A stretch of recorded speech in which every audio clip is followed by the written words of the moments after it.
Hey guys, welcome back to the channel. Today we're taking a look at Vendetta Forever, an action first-person shooter by nDreams that releases tomorrow, Thursday, October 24th on PSVR2. But before doing so, could you do me a favor and hit that subscribe button for me? I know you can do it. Do it. Do it. So right off the bat, I want to start this review by saying that this is the type of game that will not appeal to everyone. If you've seen the trailer of this game and felt like meh, then it's probably not for you.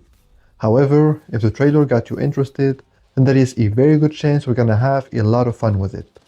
Now the concept of the game is pretty simple and straightforward. You have 60 scenes, all of which are unlocked from the start, that can be finished in a matter of seconds. You choose whichever scene you want to play and then you kill anyone that stands in your way as fast as you can. That's it, that's simple. Of course the objective varies from one scene to another. You might be tasked with killing a VIP enemy or saving some hostages before they get shot or reaching the exit of the scene, but at the end of the day, the idea is still the same. Kill anything that moves as fast as possible.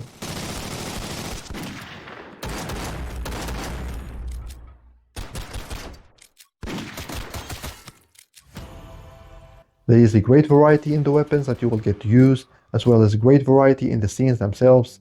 Without spoiling much, there is one scene in particular that stood out to me, where everything is pitch black and you gotta track your enemy's movement and kill them without even seeing them, as well as other scenes that I enjoyed very much, but I don't want to spoil too much here. So yeah, the point is that the scenes are pretty cool. And you know what else is pretty cool? The adaptive triggers, the haptic feedback, and the headset feedback. Basically, all of the sensory features that PSVR2 has are being utilized here, and I seriously cannot imagine what's it like to play this game without them. Sorry, Quest fans. The game has 20 modifiers that you can unlock simply by playing the game and progressing. These modifiers can feel like a cheat code sometimes. I mean, there is one modifier that literally makes you invincible, immune to enemy attacks, while other modifiers will make your playthrough even harder by turning off aim assist, for example. I'm just gonna say it right now. That modifier. Aim assist is awesome in this game. It legit makes you feel like John Wick with those precise knife kills. The game has 3 difficulty options to choose from. I would recommend the normal difficulty, which is chosen by default, since I found it to be fairly challenging and will provide a balanced experience for most people. It's not a walk in the park.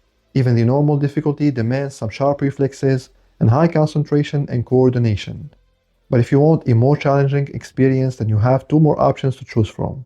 So yeah, whether you want to play at a higher difficulty or break your own records, or maybe you want to make it to the top 10 in the global leaderboards, it's fair to say that you will not grow tired of Vendetta Forever anytime soon. In terms of graphics and as far as this art style goes, the game looks good enough. There is no dynamic foveated rendering, which is fine, since the game clearly does not need it. There is some noticeable aliasing however, and you can probably see it in the footage right now, but it's not that big of a deal to be honest, so all in all, graphically speaking, the game looks okay. Nothing crazy, just okay. In terms of performance, I believe Vendetta Forever runs at 60Hz using reprojection by default. I say this because there is an option in the settings to turn on 90Hz mode, and of course that's the first thing that I did. And yeah, performance is rock solid. I did not notice any frame drops during my time with the game, which is expected, since this is not a demanding game by any means. The soundtrack is alright, and while it's definitely not the strongest point of Vendetta Forever, it's also not the weakest point, because that has to be, in my opinion, the movement system. Don't get me wrong, it's not always bad. When it works, it feels amazing, but when it doesn't, well then I guess your only option is to hit restart. You see, in Vendetta Forever, unlike most games, you can't just move the way you want. In order for you to teleport from point A to point B, A being your current position and B being your enemy's position, you have to kill your enemy first and then grab his weapon. The moment you grab that weapon is the moment you teleport to that dead enemy's position, and that's the tricky part. More often than not, I would find myself in a situation where I couldn't go where I needed to, simply because there is no weapon to grab in that area. So while I respect the creative intent of the developer here, I still can't help but feel that this game would have been way better with free movement. Alright, I think I covered everything that you should know about Vendetta Forever on PSVR2, so to sum up, I would say this is a very unique kind of game that should appeal to you if you like this art style, if you like a challenging game that requires attention and quick reflexes, or if you just want to feel like John Wick for a couple of minutes. I'm usually not a fan of this type of games, but I can't lie. This can be a good time even for someone like me. And although I did not like the movement and found it to be frustrating at times, I still felt like a complete badass when everything clicked.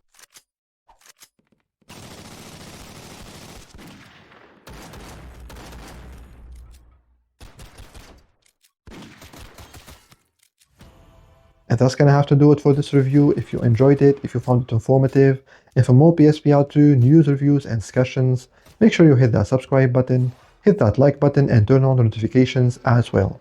Thank you for watching. I'll see you guys in the next video, but until then, take care.